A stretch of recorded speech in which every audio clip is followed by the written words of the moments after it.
Good morning everyone. আশা করি সকলে ভালো আছে এবং তোমাদের প্রস্তুতি খুব ভালো চলছে। আমরা আজকে আরও একটি ফিজিক্সের ক্লাসে নিয়ে এসেছি তোমাদের জন্য এবং তোমাদেরকে ওয়েলকাম জানাচ্ছি। আমি আশা করব এখানে যে 20টা প্রশ্ন আছে 20টার মধ্যে 20টাই তোমরা সঠিক উত্তর করতে পারবে, ঠিক আছে? কারণ তোমরা অবশ্যই দেখে নেবে এবং নোট করবে প্রত্যেকটা প্রশ্ন। প্রথম প্রশ্ন দেখো, নিউটনের প্রথম গতিসূত্র থেকে যে রাশিটির সংজ্ঞা পাওয়া যায়, খুবই গুরুত্বপূর্ণ প্রশ্ন। তো এখানে 4টে অপশন রয়েছে, কোন রাশিটির সংজ্ঞা এখানে পাওয়া যায় প্রথম গতিসূত্র থেকে। আমি আশা করব অ্যান্সারটা সকলে পারবে এবং পারা দরকার, কারণ এইভাবে তোমরা কিন্তু প্র্যাকটিস করতে থাকো। আমরা দেখে নেব অপশন, এখানে আমাদের সি হয়ে যাবে সঠিক উত্তর, অর্থাৎ বলের সংজ্ঞাটা পাওয়া যায়। পরবর্তী প্রশ্ন, যে বলের পরিমাপ যে সূত্র থেকে জানা যায়, মানে বলের সংজ্ঞা তো আমরা দেখলাম যে প্রথম গতিসূত্র থেকে জানা যায়, কিন্তু বলের এই পরিমাপ পরীক্ষার ক্ষেত্রে আসে কোন সূত্র থেকে জানা যায়? বলের সংজ্ঞা প্রথম সূত্র এবং বলের পরিমাপটা হচ্ছে সঠিক উত্তর হবে নিউটনের দ্বিতীয় গতিসূত্র থেকে কিন্তু এটা জানা যায়। এটা অনেকে গুলিয়ে ফেলে, কিন্তু একটু দেখে রাখবে, ওকে। পরবর্তী রয়েছে দেখো, প্রতিক্রিয়া বল ক্রিয়ার বল কেমন হবে? প্রতিক্রিয়া বলটা ক্রিয়া বলের সাথে কেমন হওয়া উচিত? আমি জানি এই নিউটনের গতিসূত্রটা যদি তোমরা পড়ে থাকো 3টে গতিসূত্র, তাহলে সঠিক উত্তরটা অবশ্যই তোমরা এখানে ইনপুট করতে পারবে। আমরা সকলে জানি যে সমান এবং বিপরীত দিকে হয়। ক্লিয়ার?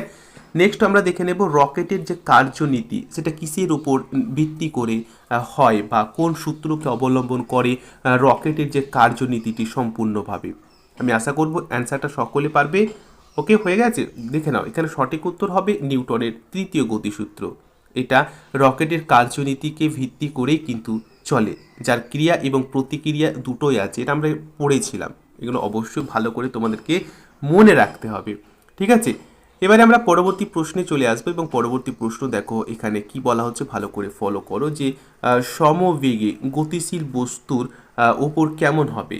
সমবেগে গতিশীল বস্তুর ওপর কীরকম হবে, ঠিক আছে?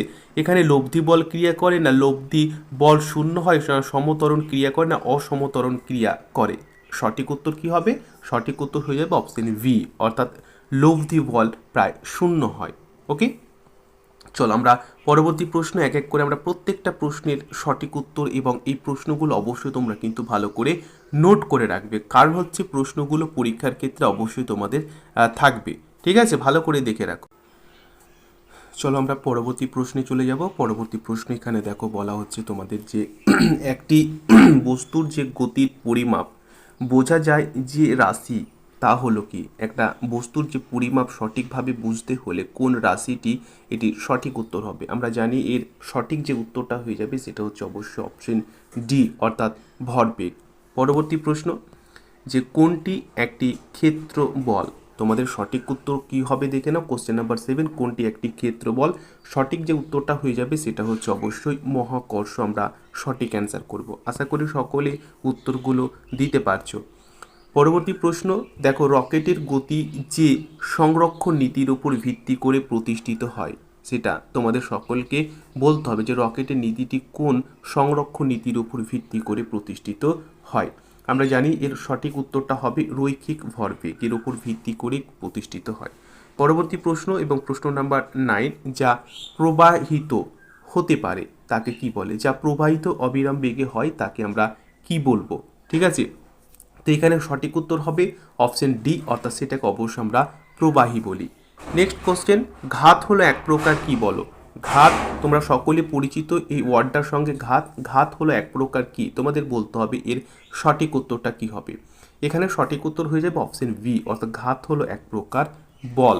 ওকে, পরবর্তী প্রশ্ন রয়েছে দেখো, ব্যারোমিটারের পাঠ ধীরে ধীরে কমতে থাকলে কি হবে?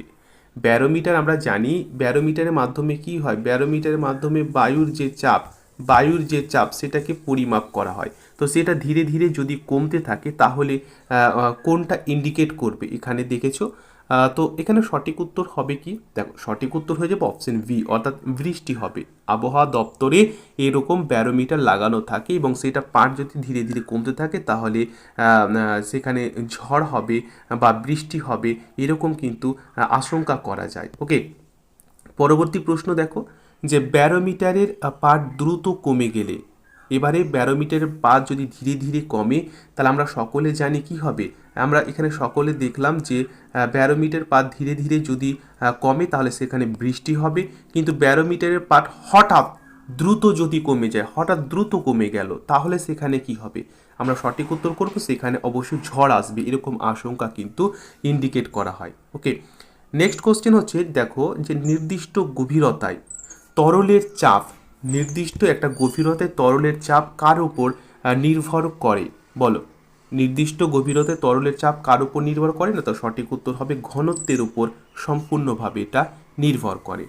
পরবর্তী প্রশ্ন আমরা চলে যাব। দেখো পরবর্তী প্রশ্ন খুবই গুরুত্বপূর্ণ, প্রত্যেকটা প্রশ্ন ভালো করে দেখে রাখো।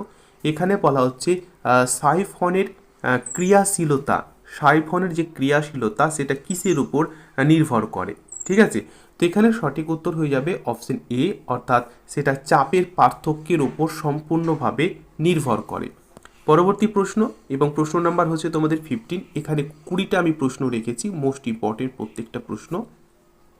যে একটা স্টিমার নদী থেকে সাগরে প্রবেশ করছে, একটা স্টিমার এই নদী থেকে যখন এই সাগরে এসে পৌঁছাচ্ছে, সাগরে তখন কেমন হবে স্টিমারটি বলো, স্টিমারটি হঠাৎ করে নদী থেকে সাগরে যখন আসবে তখন কী রূপ দেখা দেবে, অবশ্যই এটা কি হবে, আরও ভেসে উঠবে, অর্থাৎ যে পরিমাণে ছিল স্টিমারটি যদি এখানে এইভাবে থাকে এবং যদি এটা সাগরে আসে তাহলে আরও কী হবে, উপরে এসে এই স্টিমারটি ভেসে যাবে। ক্লিয়ার হয়েছে?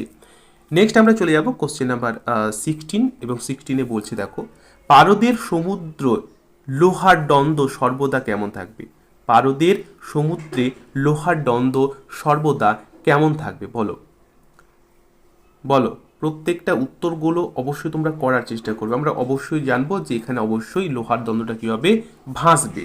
পরবর্তী প্রশ্ন দেখো জলের তেল ফেললে পৃষ্ঠটান কেমন হবে, জলে যদি তেল ফেলা যায় তাহলে তার পৃষ্ঠটান কেমন হবে বলো, বলো প্রত্যেকে বলো। অবশ্যই অপশন এখানে হয়ে যাবে কমে যাবে, পৃষ্ঠটানটা সম্পূর্ণভাবে কি হবে, কমে যাবে। পরবর্তী প্রশ্ন বলা হচ্ছে দেখো খুবই গুরুত্বপূর্ণ, প্রত্যেকটা প্রশ্নগুলো ভালো করে তোমরা অবশ্যই দেখে রাখো, কারণ এখানে বলা হচ্ছে দেখো বায়ু প্রবাহের যে বেগ সেটা সম্পূর্ণভাবে তোমাদের কি হবে, ভালো করে দেখবে। চলো এখানে খুবই গুরুত্বপূর্ণ প্রশ্নটা, বায়ু প্রবাহের যে বেগ বেশি হলে চাপটা কেমন হবে, ঠিক আছে। তো আমরা এখানে দেখে নেব বায়ুর বেগ যদি বেশি হয় তাহলে চাপ কেমন হবে, না তো চাপ হয়ে যাবে কমে যাবে, সেটা অপশন এ আমাদের সঠিক উত্তর হয়ে যাবে। পরবর্তী প্রশ্ন আমি চলে যাব। পরবর্তী প্রশ্ন দেখো এখানে বলা হচ্ছে যে পারদের উপরিতল উত্তল হয় যে ধর্মের জন্য, পারদের যে উপরিতলটা সেটা উত্তল হয়ে যায় কোন ধর্মের জন্য, সঠিক উত্তর হবে অপশন বি, অর্থাৎ পৃষ্ঠটানের জন্য। ওকে, নেক্সট কোশ্চেন, অর্থাৎ আজকের ক্লাসের যে লাস্ট কোশ্চেন সেটা দেখো গ্যাসের উষ্ণতা যদি বাড়ে তাহলে সান্দ্রতা কেমন হবে, গ্যাসের উষ্ণতা যদি বেড়ে যায় তাহলে সান্দ্রতা কেমন হবে, না তো সঠিক উত্তর হবে এটা অবশ্যই বেড়ে যাবে।